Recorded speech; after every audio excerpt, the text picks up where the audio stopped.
Dito sa Lucky Plaza guys, Lucky Plaza ng Singapore. $5 lang.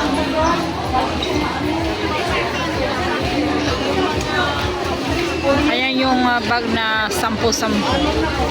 $10 isa. Tapos yung mga panty din dyan is $1 isa. Bargain. Ito na kayo bumili. Piso-piso lang yan sa Lucky Plaza. Ayan yung mga babae na hinalungkat yung panty. Piso lang yan. Ayan. Ayan, piso lang yan. Okay din naman kaysa sa wala. Sa iba mahal. 3-10 dyan, mura na yan. Ito pala yung dambayan ng mga Pinoy sa Lucky Plaza. Kaya kung hindi nyo pa alam dito, punta kayo sa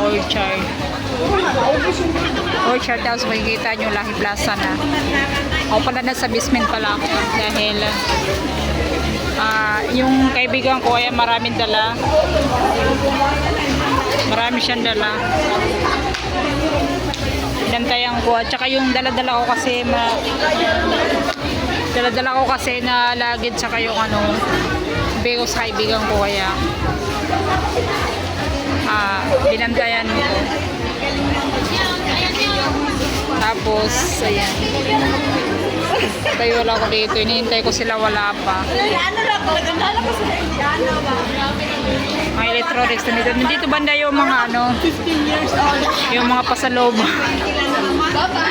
Ang ingay ng babae nakaharap talaga siya sa camera. Dito nakakabili yung mga pasalubong dyan. Saka doon banda sa kabila. Hindi ako makaikot-gawa ng marami akong binabantayan. Ayan yung dala-dala ko.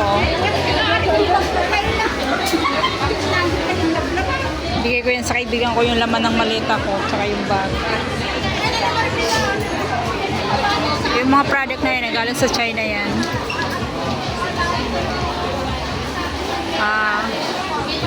Binta dito sa Singapore. Malaki na yung tubo nila. Kasi dito, mas mahal kasi sa China. Sa China, mura lang yan.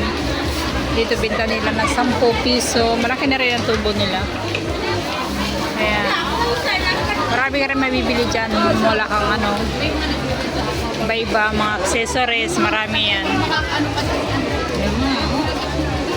So, hindi pala ako makalayas dito guys. Hindi ako makapag-view ng iba gawa ng yung bag ko, ayan dala-dala ko. Hirap bata yan.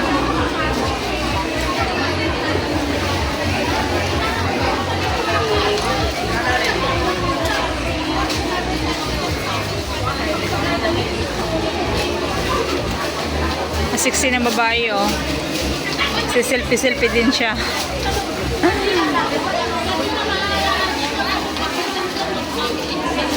Ang bayan ng mga Pilipina dito sa Lucky Plaza, Singapore. Ang tattoo niya. Nasaan na kaya yung kasama ko? Wala pa. Ginawa na akong stock room dito Ayan yung mga inalungkat ng lalaki. Siya yung may-ari. Inalungkat yung mga panty kasi siyempre ukay-ukay yan. Ukay piso-piso isa. Iniwan ako ng mga kasama ko, hindi na bumalik.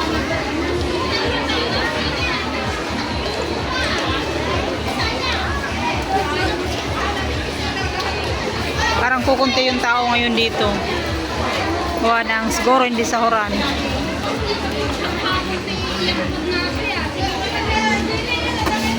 Yan yung iingay ng mga tao dito. Sisigawan. Masayahan nila dahil pag nakalabas ganito talaga. Kita-kita ng mga kaibigan. Pagka hindi naman linggo busy rin sa katrabaho. Kuskus doon, kuskus dito.